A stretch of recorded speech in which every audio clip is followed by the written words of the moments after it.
Bom dia, são 4h41 do dia 4 de outubro de 2025. Tô aqui, tomando um cafezinho, começando aqui o meu dia 4 de outubro de 2025. Preparei aqui essas laranjas porque para não estragar, né? Uma parte eu coloco na geladeira, outra eu coloco aqui na mesa para poder as verduras, legumes, que fica uma parte na geladeira, porque assim, como eu compro a maioria das coisas por mês, então algumas coisas eu tenho que comprar mais assim, verde, algumas maduras para curto, médio e longo prazo o consumo, né? E aí, é uma maneira de minimizar perdas, estragos e prejuízos em relação ao investimento, né, que a gente faz mensal em frutas, verduras, legumes, e daqui eu pego todas as sementes e planto, né? E não é possível que um dia, todas as sementes que eu plantei e que eu venho plantando de tudo que eu compro, eu pego as sementes e planto as sementes de tudo que eu compro. Eu não tenho, assim, eu não tenho coragem de roubar não, furtar plantas fora, em canto nenhum, nem quintal de ninguém, nem na frente da casa de ninguém, nem canteiro de canto nenhum, nem de praças, nem de frentes de condomínios, nem de nenhum tipo de projeto de paisagismo. Eu respeito muito o trabalho dessas pessoas que começam o quê? Na semente, né? A gente tem um cuidado, faz toda a preparação da semente, planta, aí depois a germina, a planta e floresce e dá frutos, e aí a pessoa que nunca parou para plantar uma semente vem e quer colher frutos, né? Eu acho que isso não é justo. Assim como eu não me sinto confortável, eu não me sinto bem em chegar na planta de uma pessoa, ir lá e arrancar, né? Aqui na minha casa, dos meus pais, tinha uma carnaúba e uma das irmãs mandou arrancar a carnaúba, pediu aí ajuda à prefeitura, a prefeitura veio e tirou a carnaúba, mas isso sem um consenso com as outras irmãs, né? E aí eu não vou entrar nas questões dos detalhes, especificidades do que levou ela a tirar essa carnaúba, porque tudo depende não só de hipóteses, suposições, tudo depende também de laudos técnicos, das questões que a gente precisa para fundamentar com embasamento, né, com embasamento necessário as coisas que a gente precisa fazer no dia a dia, né? Mas então, vamos lá, 3 minutos. Hoje, dia 4 de outubro, estou planejando aqui o meu dia, terminar aqui de tomar meu café e conforme o planejamento do meu dia, eu posto aí algum reels, algum vídeo no YouTube. Então eu não posso hoje pegar a minha capa da invisibilidade para ir fazer as coisas que eu preciso fazer, me distrair, porque hoje é sábado, né? Hoje é sábado e eu preciso sair um pouco de casa para poder respirar fora desse ambiente, desse contexto, desse inconsciente coletivo, físico, tanto físico como digital.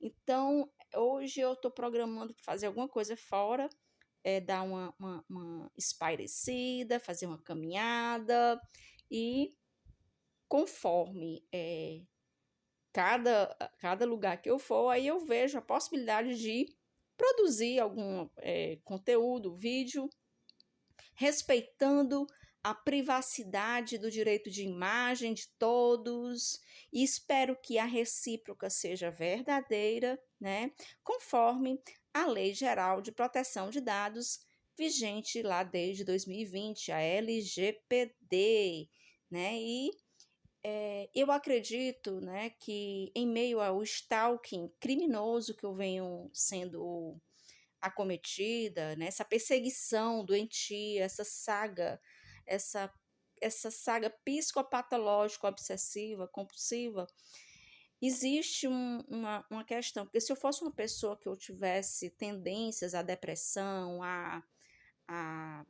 se eu tivesse tendência suicida, se eu tivesse tendência a crises de síndrome do pânico, eu já tinha sucumbido a todas essas perversidades, crueldades, essas ruindades, essas maldades que estão fazendo comigo desde quando começou praticamente esse litígio lá em 2013. Mas então eu quero focar em coisas relevantes, coisas produtivas, em coisas que possam me beneficiar em relação ao meu bem-estar, minha saúde, a minha qualidade de vida. Eu não quero ficar me lamentando, eu não quero ficar sendo repetitiva nos vídeos, eu não quero ficar reclamando, porque isso não vai resolver os meus problemas. Eu não quero ficar de blá blá blá, mimimi nos vídeos, sendo repetitiva nas pautas, tanto dos processos como desse stalking criminoso, né? Esse terrorismo, dessa violência psicológica. Então, eu cheguei à conclusão e à constatação com fundamentação plausível, com embasamento constitucional nas leis, com muita coerência, né, prudência, cautela, ponderação, em relação a tudo que vem acontecendo. Então, eu cheguei à conclusão e à constatação que a síndrome do pânico de algumas pessoas, a ansiedade, os estresses, eles são muito previsíveis em relação a todo o contexto desses fatos e situações conexas, né, que eu venho expondo, porque eu não existe um sigilo processual, existe uma confidencialidade processual, existe o segredo de justiça, mas existe também a vulnerabilidade da segurança quando a gente não expõe alguns contextos, né? Porque isso vulnerabiliza ainda mais a segurança, a saúde, a qualidade de vida.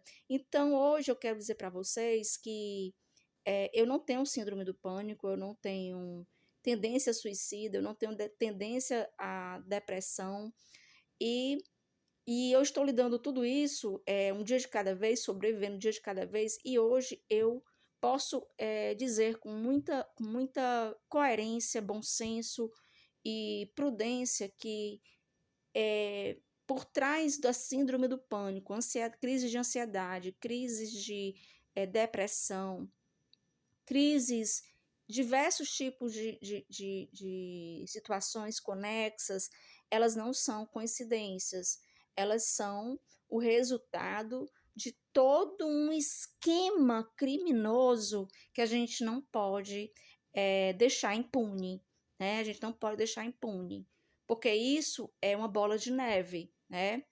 Hoje é comigo, com meus filhos, amanhã é com alguém, com os filhos de alguém, e eu acredito que essa bola de neve, ela vai rolar, rolar, rolar, e ela vai desmoronar em algum canto. Eu espero que o estrago ele não seja irreversível. Eu espero que os prejuízos e os danos dessa bola de neve que criaram, quando ela rolar e desmoronar algo, que não seja nas instituições em as quais a gente confia, né? As quais a gente confia, e as instituições elas são feitas de pessoas. E eu vou terminar esse vídeo dizendo o seguinte, que eu acredito que a força das pessoas de bem é muito superior à maldade das pessoas que agem com intenção maldosa, perversa, cruel, ruim, má, né?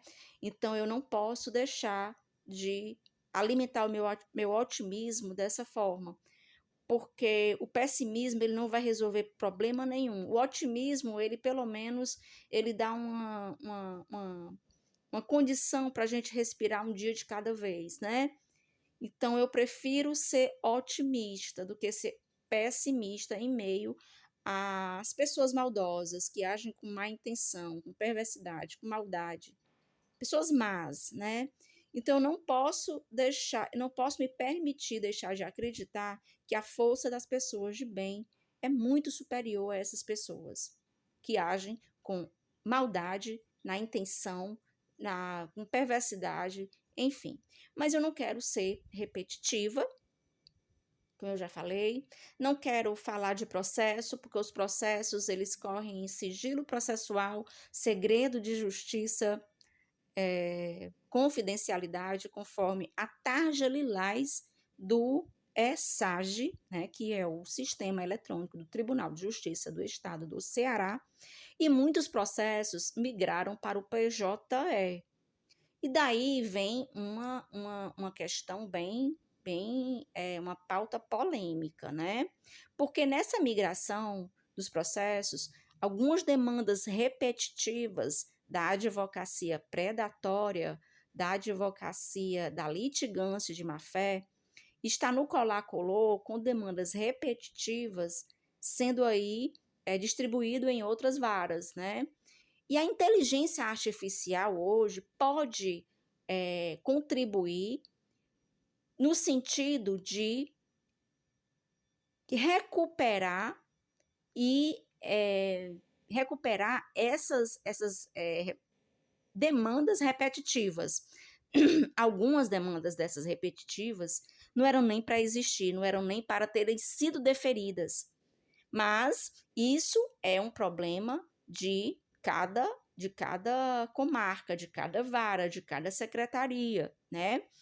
Porque hoje nós temos uma quantidade muito grande de assessores, de servidores recém-ingressos ao Tribunal de Justiça, como analistas técnicos, como analistas judiciários, os analistas judiciários, assistentes técnicos, né, analistas técnicos, técnicos judiciário, que são recém-ingressos dentro do Tribunal de Justiça do Ceará, que ainda não adquiriram, né, nem nem a questão básica de conhecer o sistema, digamos, o ESAGE. O PJE é um sistema que ele é mais operado por advocacia. O ESAGE é onde se faz todos os expedientes dos trâmites processuais. Então, alguns erros estão acontecendo porque alguns servidores recém-ingressos e outros também que já conhecem muito bem e sabem as brechas de como burlar no sistema, né? Então, as demandas repetitivas que causam danos irreversíveis estão sendo deferidas e onde não era nem para terem sido, o processo não era nem para seguir, porque são demandas criminosas, repetitivas, da advocacia predatória, da litigância de má-fé no colar-colou, de induzir o juízo a erro em diversos contextos. Então, existem profissionais que agem com falta de ética, que não têm. Hoje, nós precisamos da ficha limpa para pessoas se candidatarem na política. Essa ficha limpa também ela é necessária ao ingresso de novos servidores públicos com idoneidade moral, com conduta e reputação ilibada, né? Com conduta ética. E hoje nós vemos um quadro preocupante, porque não os valores que estão invertidos, princípios e valores, hoje isso não conta, a idoneidade moral, a conduta, a reputação ilibada, a conduta ética, para outras pessoas isso não existe, né? Então, como que vai cobrar e responsabilizar pela ética pessoas que não sabem nem o que é isso, né? É uma pauta polêmica, porém, eu não posso deixar de trazer aqui para a pauta de hoje, dia 4 de outubro de 2025, dia de São Francisco. Senhor, fazei-me instrumento da vossa paz. Onde houver ódio, que eu leve o perdão. Onde houver ódio, que eu levo o amor. Eu estou aqui, a oração é outra, né? Mas é isso. Então, hoje é dia de São Francisco. Eu peço que São Francisco ilumine a consciência de cada pessoa que me causou dano e danos irreversíveis, né? E é isso que eu peço hoje, que São Francisco ilumine a consciência dessas pessoas.